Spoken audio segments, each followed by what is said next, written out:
성경에서 예수님을 제외하고 한 인물의 이름이 가장 많이 말해진 사람은 다윗입니다. 성경에 한 1118회 정도 이름이 등장합니다. 그 다음이 모세인데요, 740회 정도 나타납니다. 다윗이라는 한 사람의 이름을 1000회 이상 이렇게 기록하고 있는 성경은 그 속에서 하나님의 은혜를 담아냅니다. 다윗이라는 한 사람의 영웅에 대해서 설명하려고 하는 것이 아니라 그 속에서 만들어 가시고 자라게 하시는 하나님의 인도를 보여주고 있는 것입니다. 우리가 언뜻 떠올리면 다윗 할 때 두 가지 사건이 가장 먼저 생각나는 것 같습니다. 하나는 양을 지키던 소년 다윗이 블레셋의 장수 골리앗을 이렇게 때려 잡던 그런 모습이었고, 다른 하나는 오늘 본문에 나타난 이 밧세바 사건입니다. 너는 나에게 칼과 큰 창과 작은 창으로 나오지만 나는 만군의 여호와의 이름으로 나아간다 라고 했던 그 다윗이 지금은 자신의 충성스러운 신하 우리아의 아내 밧세바를 지금 범하고 있는 그런 장면까지 나오고 있는 것입니다. 우리는 이런 일들을 볼 때 다윗이 지금 한순간에 실수를 하고 있는 것인가, 아니면은 그가 처음부터 신앙의 사람으로 불릴 만한 그런 자격이 없던 사람인가 하는 그런 생각을 하게 됩니다. 오늘 본문에 다윗이 그 해선 안 될 일을 하고 있는 것입니다. 본문의 시작을 보면은 봄이 오면이라는 말로 시작되고 있습니다. 이 봄이 왔다 하는 말은 고대 근동 지방에서는 전쟁을 할 때가 이르렀다는 것입니다. 겨울철은 우기였기 때문에 전쟁에 적합하지 않았고, 그리고 봄이 되어서 날이 따뜻해지고 건기가 시작되었기 때문에 지금 전쟁에 왕들이 출전하게 된다 하는 이야기를 하고 있습니다. 그런데 다윗이 예루살렘에 머물러 있다고 성경은 말하고 있습니다. 하나님의 은혜로 이스라엘 전체가 이제는 안정기에 접어들었기 때문에 굳이 다윗이 출정을 할 이유는 없습니다. 그러나 성경이 굳이 이러한 표현들을 쓰고 있는 것은 뒤에 이어지는 그 내용이 얼마나 참담한 것인지를 더 극적으로 드러내기 위함입니다. 다윗이 설령 전쟁터에 나아가지는 않았지만 후방에서 하나님과의 만남, 그리고 경건 생활에 힘써야 됐던 것에 미흡했다 하는 지적을 지금 성경이 하고 있는 것입니다. 어느 날 다윗이 저녁에 왕궁이 지붕 위를 거닐다가 이제 한 여인의 목욕하는 장면을 보게 됩니다. 이 다윗의 처소는 시온상의 고지대에 위치하고 있었기 때문에 비교적 다른 집보다는 지대가 높은 곳에 있어 다른 집들을 보기에 용이했습니다. 그래서 이제 한 여자가 목욕하는 장면을 보게 된 거죠.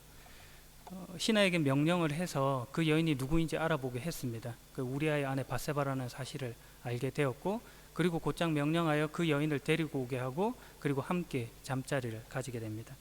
이 일로 밧세바가 임신을 하여 아기를 가지게 되는데 다윗에게 이 소식을 알렸다라고 기록하고 있습니다.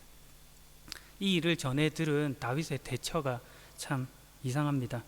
전쟁터에 있던 우리아를 불러들이고는 시답잖은 말을 하기 시작하는 것입니다. 그리고 우리아에게 집에 가서 쉬라 하는 말을 합니다. 개혁판에 발을 씻으라 라는 말이 휴식을 취하다 라는 뜻 외에도 아내와 성관계를 가져라 라는 뜻을 포함하고 있는 말입니다. 다윗이 자신의 범죄를 덮기 위해서 지금 완전 범죄를 계획하고 있는 것이죠. 그러나 우리아가 그렇게 하지 않습니다. 들에서 자신의 동료들이 지금 힘들게 싸우고 있는데 자기는 집에 가서 먹고 마시고 자고, 그리고 아내와 잠자리를 같이 할 수 없다 하는 생각이 있었기 때문입니다. 그런데 다윗이 포기하지 않죠. 그대로 또 머물게 하고 또 많은 술을 먹여 취하게 만듭니다. 그렇지만 또 우리아가 집에 가지 않습니다. 그래서 다윗이 선택하는 방법은 요압 장군에게 편지를 써서 가장 치열한 전투의 현장 가운데 이 우리아를 앞세우고, 그리고 다른 병사들은 뒤로 물러서 그 우리아가 홀로 남아 죽게 하라 하는 그런 편지를 쓰게 되는 것입니다. 이 일로 밧세바의 남편 우리아가 죽습니다. 우리아가 죽자 다윗은 밧세바를 아내로 맞아들였습니다. 다윗이 하나님으로부터 받은 왕권을 이렇게 쓰고 있는 것입니다. 하나님의 이름으로 나아가 골리앗을 무찌르고, 그리고 자신을 죽이려 했던 그 사울을 2번이나 용서했던 그 다윗이 지금 이런 일들을 하고 있는 것입니다. 성경이 이 일을 낱낱이 기록합니다. 여호와께서 이 일을 기뻐하지 않으셨다고 성경은 말하고 있습니다. 그런데 의아한 점이 있습니다. 그것은 이 다윗이 자신의 범죄의 그 심각성 그 자체를 지금 모르고 있다는 것입니다. 죄의식을 느끼지 못하는 것 같이도 보입니다.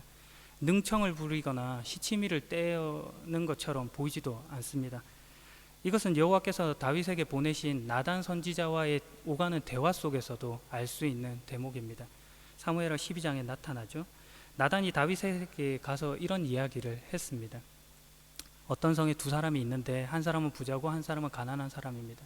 이 부자는 소나 양이나 너무 많은 사람이었고, 이 가난한 사람은 한 마리 암양을 사서 기르는 그런 자였습니다. 근데 이 양을 자기의 딸처럼 아주 아꼈습니다. 어떤 때에 나그네가 왔는데, 부자에게 찾아왔는데, 이 부자가 자기의 양과 소를 잡는 것을 기꺼워하지 않고 그 가난한 사람의 양을 빼앗아서 이렇게 나그네에게 음식을 대접하는 것입니다. 이 이야기를 했습니다. 여기까지 듣자 다윗이 흥분하며 이야기를 합니다. 살아계신 여호와께 맹세하지만 이 일을 한 사람은 죽어야 한다. 그 사람은 그런 일을 한 대가로 양을 4배나 갚아줘야 한다. 그는 무자비한 사람이다. 이렇게 표현합니다. 그러자 나단이 이야기하죠. 왕이 바로 그 사람입니다. 다윗이 그래서 놀랐습니다. 사무엘하 11장의 마지막에는 밧세바가 임신을 하게 되었고, 그리고 아내로 취하여서 이제 아기를 가졌다, 이제 아기를 낳게 되었다 하는 이야기로 막을 내립니다. 그리고 나서 이어지는 12장에 지금 나단의 이 이야기가 나오는 것입니다. 나단이 다윗에게 찾아와서 이야기하기까지, 그러니까 밧세바가 임신을 하고 출산을 하고 할 동안 다윗은 시간을 가지고 기회를 가졌지만 여전히 회개하지 않고 있는 것입니다. 그래서 하나님께서 나단을 보내시고 나단을 통해 다윗을 깨우치고 있는 것입니다. 이야기를 듣던 중에 다윗의 반응을 보십시오. 그 사람은 그런 일을 한 대가로 양을 4배나 갚아야 한다. 율법에 쓰여 있는 내용입니다. 다윗이 율법을 잘 알고 있었고 그 일의 잘잘못을 판단하고 있었습니다. 그러나 그가 당신입니다 하는 소리에 다윗이 놀라는 것입니다. 12장 13절에 그 반응이 나오죠. 이제 내가 여호와께 죄를 지었습니다. 이제서야 안 것 같이 말하는 겁니다. 정작 그 자신이 그 일의 당사자였으면서도 깨닫지 못하고 있는 것입니다. 그가 얼마나 큰 죄를 범했는지, 잘못을 범하고 있는지를 몰랐다, 이 말입니다. 다윗이 이 일을 통해서 그 자신의 범죄함을 통렬히 회개하는 그 내용이 시편 51편에 나타나 있습니다. 시편 51편에 그 위에 보면 표제어가 쓰여 있는데 이렇게 기록되어 있습니다. 다윗이 밧세바와 동침한 후 예언자 나단이 그에게 왔을 때라고 기록되어 있습니다. 시편 51편은 그 때에 다윗의 깨우침, 그 고백이 담겨 있는 그런 시입니다. 제가 그 부분의 짧은 부분을 읽어보도록 하겠습니다. 오 하나님, 주의 한결같은 사랑으로 내게 자비를 베풀어 주소서. 나를 불쌍히 여겨 주셔서 내 모든 잘못을 없애 주소서. 내 모든 죄악들을 다 씻으시고 내 모든 죄들을 깨끗하게 해 주소서. 내가 저지른 잘못들을 알고 있으니 내 죄가 항상 내 앞에 있습니다. 내가 주께 죄를 지어 주께서 보시기에 악한 짓을 했습니다. 그러므로 주께서 내게 뭐라고 하셔도 주의 말씀이 옳으며 주께서 내리신 판단이 바릅니다. 그렇습니다. 나는 태어날 때부터 죄투성이었습니다. 어머니가 나를 임신했을 때부터 나는 죄인이었습니다. 다윗이 지금 밧세바 사건을 통해서 회개하는 이 모습을 보십시오. 밧세바 사건을 통해서 깨우친 것이 그 일 자체에 대한 회개에 초점이 있는 것이 아니라 그 사건을 넘어서서 지금 존재론적인 회개를 하고 있는 것입니다. 자신이 태어날 때부터 죄인이었다라고 하는 것을 이제야 깨우치게 된 것입니다. 일전에 존재적 충격과 존재론적 충격의 차이에 대해서 말씀드린 기억이 있습니다. 이 존재적 충격이라 하면 있어야 할 것이 없을 때, 존재자의 부재 가운데 느끼는 어떤 존재자의 특별함으로 받는 충격을 말한다 했습니다. 가령 음료수를 마시려고 병따개를 찾았는데 병따개가 없을 때 느끼는 충격, 이런 것을 존재적 충격이라고 했습니다. 존재론적 충격은 다릅니다. 존재론적 충격은 존재자가 비존재자의 위협을 받는 것입니다. 그때 느끼는 충격입니다. 있을 수도 있고 없을 수도 있는 것이 아니라 완전히 없는 것, 그것으로 말미암아 받는 그런 충격입니다. 구체적으로는 죽음 같은 것이죠. 존재한다고 여겨졌던 것이 완전히 없어지고 완전히 없을 가능성을 생각했을 때 나오는 충격입니다. 오늘 다윗이 그런 존재론적인 충격을 받은 것입니다. 그래서 존재론적인 회개를 하고 있는 것이죠. 밧세바 사건을 통해서 지금 다윗은 죽음을 경험하고 있는 것입니다. 그 죽음은 선택의 여지 없이 나는 죄밖에 지을 수 없는 그런 자구나 하는 것을 이제야 깨닫게 된 것입니다. 그 결국이 사망밖에 결각시킬 수밖에 없는 자, 이걸 알게 된 것입니다. 한순간의 실수로 넘어진 정도가 아니라 자신이 처음부터 원래부터 그런 존재였고 자신에게서 생산되는 것은 단지 죽음밖에 없다 하는 것을 알았던 것입니다. 마치 신약 성경에 베드로가 예수님께 주는 그리스도요 살아계신 하나님의 아들입니다라는 고백을 한 이후에 십자가를 지시겠다 하시는 주님의 길을 막아섬으로 사탄아 물러가라 하는 소리를 들었던 것과 같은 그런 흡사한 장면이 지금 다윗에게 나타나고 있는 것입니다. 다윗이 생각하기에 지금까지 해왔던 그런 신앙적인 어떤 열심으로 만들어낸 것들, 그런 도덕성과 종교성의 최선, 진심, 이런 것들이 하나님께서 요구하고 목적하셨던 것과 얼마나 멀리 있다 하는 것을 깨달았던 것입니다. 자기가 어떤 대단한 변화가 있었고 이제 새로운 정체성을 확인해서 그 일을 한 것이 아니라 어떤 면에서는 그것이 내 힘으로 나아가 보고자 하는 그런 모습이 있었다는 것이기도 합니다. 사실 사울과 다윗의 대조라고 하는 것은 하나님께서 이 다윗에게 부어져서 그 인생을 만드신 것이지, 그래서 선행이 나오고 의가 나오고 용서가 나왔던 것이지 그 스스로가 만들어낸 것이 아니다 하는 것을 이제야 알게 된 것입니다. 내가 한다 하는 생각에서 내가 만드는 것은 사망밖에 없다, 이 고백입니다. 다윗이 자신이 만들어내는 것은 죽음을 극복할 수 없다고 이제 고백을 했습니다. 그래서 시편 51편에 고백이 이렇게 나옵니다. 하나님만이 하실 수 있습니다. 주님 불쌍히 여겨 주십시오. 이 말밖에 나올 말이 없는 것입니다. 그런데 우리가 신앙생활을 하면서 자꾸 속는 부분이 있습니다. 그것은 회개해라, 회개하라, 이 말을 자꾸 내 편에서 생각하려고 하는 것입니다. 무슨 실수해서 돌이키고 이제 다시는 죄를 짓지 말자 하는 정도로 생각을 하는 것입니다. 도덕성으로, 종교성으로 자신의 진심을 확인하려고 하는 것입니다. 이건 다윗이 지금 하는 존재론적인 회개를 아직까지 이해하지 못한 것입니다. 존재론적으로 지금 다윗은 그 정체성의 변화라는 것을 완전한 종자의 변화, 씨앗의 변화로 지금 말하고 있는 것입니다. 나는 죽었다, 이걸 지금 알았다는 말입니다. 무엇 때문에, 누구 때문에? 하나님을 만나니까 그것이 알게 되어졌더라라는 것입니다. 내 힘으로 해보려고 했던 것으로 도무지 만들어낼 수 없는 것, 이것을 알았다는 것입니다. 그 전에는 몰랐던 것이고 생각지도 못했던 것을 밧세바 사건을 통해서 이제야 깨닫게 된 것입니다. 하나님께서 우리를 지금 이 자리까지 끌고 오시는 것입니다. 사도 바울도 디모데전서 1장 12절과 15절에 비슷한 고백을 했습니다. 우리 주 예수 그리스도께 감사를 드립니다. 그분은 나를 충성된 자로 여기시고 그분을 섬길 수 있도록 하셨으며 필요한 힘까지 주셨습니다. 예수님을 만나기 전에 나는 그리스도를 욕하고 핍박하며 온갖 방법으로 믿는 자들을 괴롭혔습니다. 그러나 하나님께서는 내게 자비를 베푸시고 내가 한 일들을 용서해 주셨습니다. 왜냐하면 그것은 내가 믿지 않던 때에 모르고 저지른 일들이기 때문입니다. 주님의 은혜가 나의 마음 가운데 가득 차고 넘쳤습니다. 그 은혜와 함께 그리스도 예수 안에서 믿음과 사랑도 내 속에 솟아났습니다. 모든 사람들이 진심으로 받아들여야 할 말은 예수 그리스도께서 죄인을 구하러 이 땅에 오셨다는 것입니다. 나는 그 죄인 중에서도 가장 큰 죄인이었습니다. 지금 이 말을 언뜻 듣게 되면은 지금 바울이 믿지 않던 때 행했던 것들, 그리고 그렇게 잘못했던 것들이 자기가 지금 몰라서 저지른 일, 그래서 하나님이 자기를 지금 받아주셨다, 이렇게 들리게 됩니다. 그러나 지금 바울은 그런 이야기를 하는 것이 아닙니다.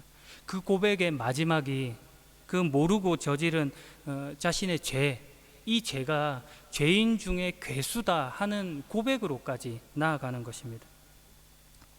하나님의 은혜가 이런 자에게까지 나오더라, 몰랐다 하는 말이 핑계가 되거나 변명이 되지 않더라, 이런 말을 하는 것입니다. 오히려 우리끼리는 몰랐으니까 한번 봐줘, 이런 말을 할 수 있겠지만 은혜가 내 속에 들어오니 차마 그 말도 할 수 없게 되었더라 하는 그런 고백을 지금 바울이 하고 있는 것입니다. 하나님 앞에서 내가 깎아 내려지고 없어지는 것 같은 그 모든 것이 전혀 수치도 아니고 오히려 그런 존재였구나 하는 깨달음이 찾아오는 것입니다. 다윗이 비로소 존재론적인 회개를 합니다. 그러니 본문을 통해서 우리가 생각해야 할 일은 다윗이 그런 범죄를 저질렀대, 바울이 죄인 중에서 괴수였대, 이런 지적의 말, 평가의 말을 하는 것이 아니라 그 속에서 은혜를 담아내신 하나님을 봐야 되는 것입니다. 나도 동일하게 죽음 밖에는 만들어낼 수 없는 자구나 하는 그런 이해가 있어야 되는 것입니다. 내가 선택해서가 아니라 하나님께서 깨닫게 하시는구나, 이런 고백으로 나아가야 하는 것입니다. 예수님을 만나면 예외 없이 자신의 죽음을 극복했다는 사실을 알게 되는 것입니다. 만나면 아는 것입니다. 죄와 사망에 묶여있던 나는 죽었습니다. 그리고 나는 죽고 그 자리에 예수님께서 사시니 이제 내가 새로운 존재, 새로운 지위로 살게 되는 것입니다. 예전에 내가 아니고 거듭난 나다라는 것을 알게 되는 것입니다. 다윗이 무엇을 통해서 이 사건을, 이 깨달음을 얻게 되었습니까? 그가 골리앗을 때려잡고 피난 생활에서 이제 이겨내 왕으로 등극했을 때 깨닫게 된 사실이 아닙니다. 오늘 본문에 나타난 밧세바 사건을 통해서야 비로소 알게 되는 것입니다. 우리 가운데 큰 소리 칠 수 없고 면목 없는 삶을 사는 것 가운데서 알 수 있는 것입니다. 고난된 인생 가운데 깨닫게 되는 일들이다 하는 말입니다. 나는 죽고 내 속에 예수 그리스도만 사는 것입니다. 마지막 이야기로 설교를 마무리하려고 합니다. 시편 51편으로 돌아가서 15절과 17절을 보면 이렇게 되어 있습니다. 오주여, 주께서 제 입술을 열어주셔서 제가 주를 찬양하게 하소서. 주는 제사를 기뻐하시지 않습니다. 제사를 좋아하신다면 제가 드릴 것이지만 주는 태워드리는 제사인 번제를 좋아하시지 않으십니다. 하나님께서 바라시는 제사는 깨어진 마음입니다. 오 하나님, 상처난 가슴과 죄를 뉘우쳐 주님께 고백하는 마음을 주는 경멸하지 않으실 것입니다. 주님께서 뭘 받으신다고요? 상한 심령, 깨어진 마음을 받으시는 것입니다. 상처난 가슴과 죄를 뉘우쳐 고백하는 마음을 경멸치 않으신다는 겁니다. 잘잘못의 문제가 아니라 하나님께서 지금 우리를 요구하고 있다, 이 말을 하는 것입니다. 우리가 만들어낸 어떤 것이 아니라 우리라는 존재, 죄와 사망 밖에는 만들어낼 실력이 없는, 선택의 여지가 없는 이 자리에 주님이 찾아오셨다, 이 말을 하고 있는 것입니다. 이것이 구원이고 회개입니다. 그러니 더 쓸모있는 사람이 되려고 하는 것에 앞서서 주님이 목적하시고 바꾼 내용으로 그 자리에 들어와야 합니다. 세상은 절대 모르는 것이고 만들 수도 없는 것, 할 수도 없는 것입니다. 누가 이 죽은 자리, 죽는 자리, 속 시원하게 안 되는 자리로 들어오고 싶어 하겠습니까? 그러나 예수님을 믿는다는 것이 바로 이것을 포함하는 말입니다. 다윗이 넘어지는 생애를 통해서 우리에게 교훈한 내용입니다. 그러나 그 결국은 분명합니다. 실패할 수 없는 완성으로 인도되는 것입니다. 오늘 은혜의 자리에 서 있어 예수 그리스도와 묶여있는 존재임을 확인하시는 복된 여러분이길 예수 그리스도의 이름으로 축원합니다. 기도하겠습니다. 우리에게 찾아와 보이신 주님, 우리가 만들 수 있는 것이 죄와 사망밖에 없음을 고백합니다. 그 결국이 죽음밖에 결과시킬 수 없는 실력을 가진 존재였음을 고백합니다. 그러나 십자가와 부활로 생명으로 인도하신 예수 그리스도가 내 안에 살아 새로운 종자, 새로운 피조물이 된 것을 바라봅니다. 이전 것은 지나갔고 보라, 새 것이 되었습니다.